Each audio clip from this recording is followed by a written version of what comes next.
if we don't ask the patient what their goal is for their mouth, how do we know how do we know what the patient wants, or how do we know what the patient will do in order to get what they want?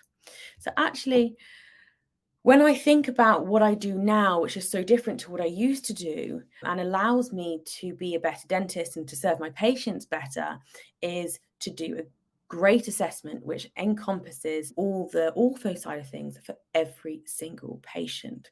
And I can feel what you're all thinking, going, gosh, that must take hours. And think of the notes you have to write and blah, blah, blah. And I agree. To begin with, it did take me a long time. When you get into the groove of it, even the physical, checkup doesn't take that much longer, because it's like anything, the more we do it, the better we get and the quicker we get. So we're going to go through a quick assessment, and then we are going to look at Kiroku and how we can utilize it to make our assessments really quite efficient, and making sure that we are capturing everything we need to capture for every patient. Because what's really good is it doesn't just save time on the day. It means I don't have to get the patient back. It means that when I'm talking to the patient, the first thing that, I'm not trying to think about, okay, well, I'll need to do this, this, and this, because I already have all that information in front of me to talk to the patient through with. Now, the problem with having doing a good assessment, or a more thorough assessment, is that it takes a while. And it takes a while not just to do the assessment, but then to write it all up. Because historically, we use templates that we delete from. And it's really time consuming. And our nurses don't do it because they're probably, because our assessments are a bit complex. It probably hasn't been laid out very well in the templates, whether we're using SOE, R4, or dentally. And we forget to delete something. So then it's not accurate. And actually, that doesn't protect us. And it can be really difficult to read. And it takes ages. I know exactly how it feels once you've done this assessment. The patient leaves, and then you've got to spend 15 minutes writing your notes after a checkup, and it's exhausting. And I think, if I'm very honest with myself, where I used to do a shorter checkup is because it meant I had to write less notes. There was less admin afterwards, and I was doing what I could for the patient with the time I was given, because that admin side of things was taking so much of my lifeblood, my ability to be there for patients. And it really, concerns me is how safe are we legally when we're using that. And then I was very lucky, and whilst this webinar has been put on with Kiroku, so you all might think I'm slightly biased, and truthfully I am slightly biased, but I'm only biased because I use it every day, and it honestly has changed my life. And every person I speak to and everyone who's on my program, I encourage them to go and use Kiroku, because it had such a profound impact on my life and how I do dentistry. And I'm going to show you the workflow going through my normal assessment now. So what you'll see is, hopefully, there you go. What you'll see is patient's complaint, and then we're filling everything in. And it's so quick. And the beauty of this is that I'm not even filling this in. This is my nurse who's filling this in as I'm talking to the patient. So I'm talking to the patient face to face. My nurse is behind, and she is clicking the buttons as we go through. And I know how the assessment goes. My nurse is there reading it, and it's so quick and easy.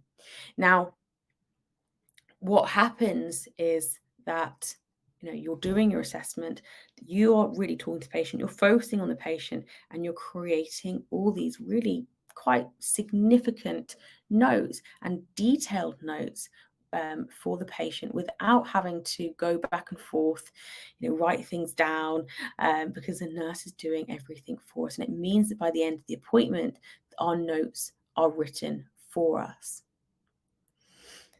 Other great things that I like is that you can add different parts, you can edit things. If you're not happy with one of the selections that's given you, you can go back and choose something else, and you can save it to drafts. Okay, now I save it to drafts not so that I can go home and finish all my notes, but I do save it to drafts from when I used to use sort of note systems that you couldn't access remotely, and it's all anonymized so that I could plan cases write treatment plan letters at home as well. So we can see going through all the different points of the assessment.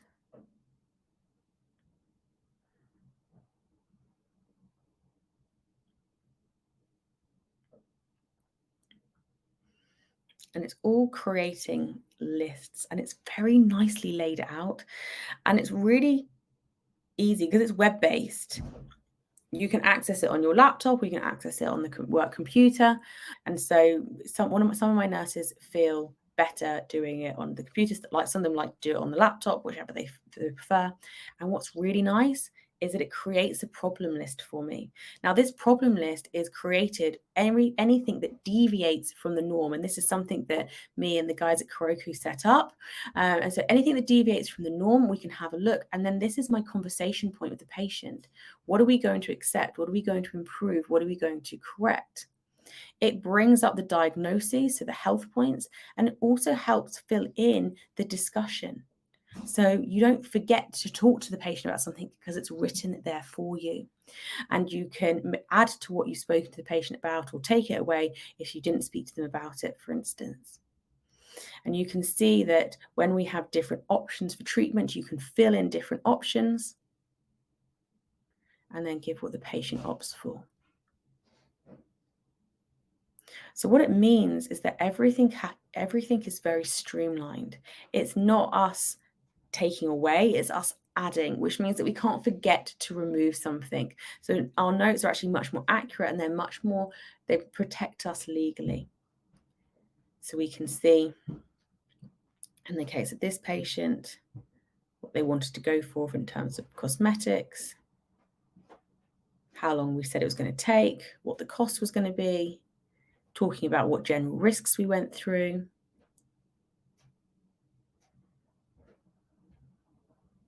And then any specific risks. So if they've got central lines, if they've got recession, if they have a root canal treatment that might flare up, anything that we're concerned about. And then again, what did the patient say they want to do? So ultimately, what really happens is I have to fill in that last little bit because everything else is already filled in. And I just fill in the bit after the discussion, what we've actually agreed with the patient. And then we put in our next steps, appointments for stabilization, health document sent, and information pack. And the beauty of it is you then just copy and paste it.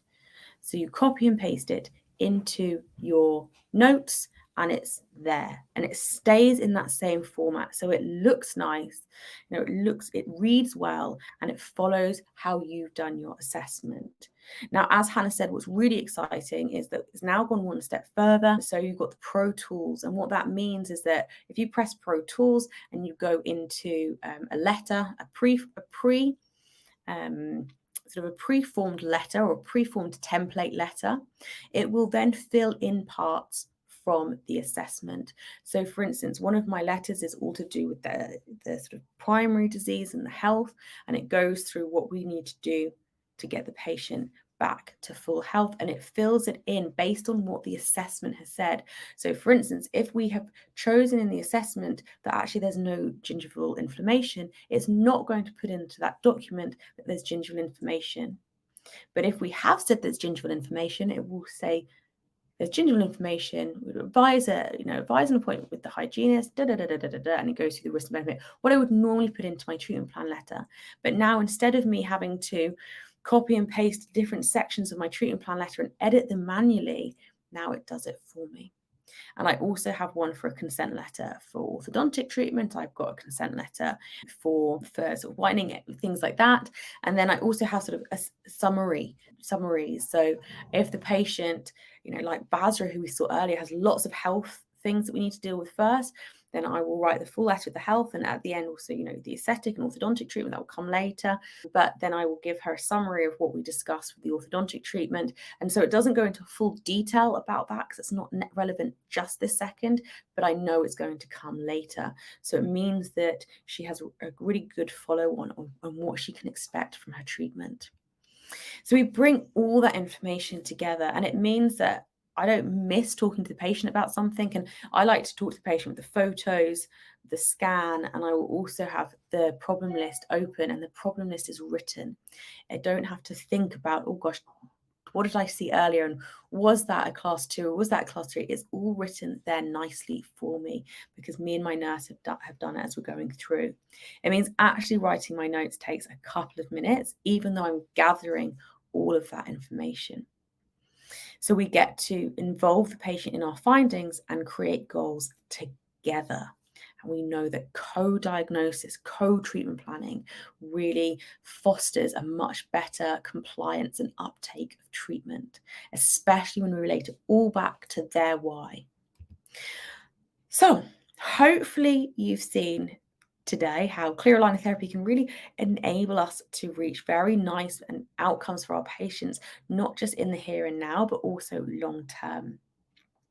We can also ensure that by doing good, thorough assessments, we're able to offer our patients the correct treatments that suit them and the correct options for them. And record taking does not need to be consuming or difficult. With tools or with Kiroku, it means that we can actually be very efficient, very effective, very thorough without having to spend hours and hours and hours.